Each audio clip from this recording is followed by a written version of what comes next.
Today, we're repairing an iPhone XR sent in by a female fan. The phone was completely shattered. When we called, her husband answered the phone. He explained that his wife was usually very strict with him. And a few days ago, he came home drunk and, in frustration, smashed her phone. Now, his wife is upset and ignoring him, leaving him to handle work, house chores, and taking care of their kids on his own. Only now does he realize how much effort she puts into her daily responsibilities. He's hoping we can fix the phone, recover the data, and transfer it to a new iPhone 13 that he plans to buy from us. We started by removing the broken screen and connecting the phone to the power supply to test for current. Pressing the power button showed no response. The most deformed part of the phone was right around the CPU on the motherboard, which could be a serious problem. If the CPU is damaged, the data may be unrecoverable upon further inspection. The motherboard didn't appear as badly damaged as we initially thought. Testing it on its own showed some current flow, but the power button still didn't respond, likely due to a broken power button cable.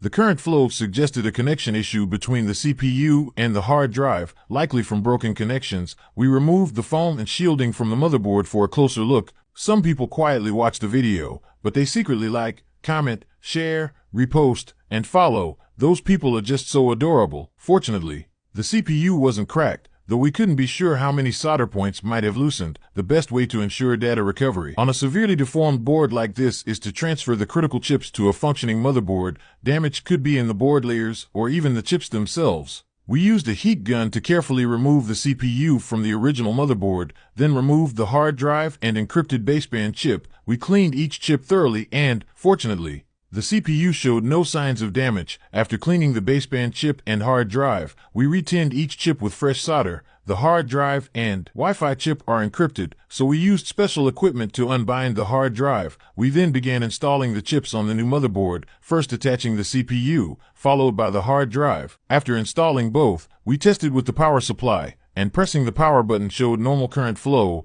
Great news, as this indicated that the CPU and hard drive were intact. We had already completed more than half the work. Next was the most crucial step, transferring the logic code chip. This glass chip is the key that unlocks the CPU and is irreplaceable. So we handled it with extra care. Once cleaned and transferred to the new board, we reassembled everything and tested it on the power supply. With the motherboard back in the casing and the screen connected, we plugged in the data cable, and the Apple logo appeared. The system was successfully accessed. Entering the correct passcode, we confirmed that all data had been recovered. Now we just need to transfer everything to the new phone when it arrives. In youth, many men feel their wives are too demanding. But while you see home as a place of refuge, she invests all of herself into making it so. As you chase your dreams, she's raising the next generation. Perhaps it's